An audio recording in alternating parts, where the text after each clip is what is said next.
The basic rule of ripping is straight line ripping.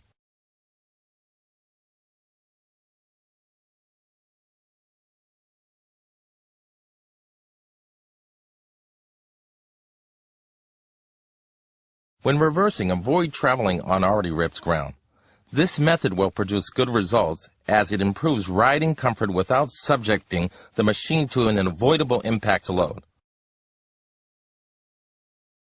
If the machine swerves from a straight line of ripping, suspend the ripping once, return to the position where the machine begins swerving, and start ripping again holding the course straight. If ripping continues without correcting the course, steering operation becomes necessary.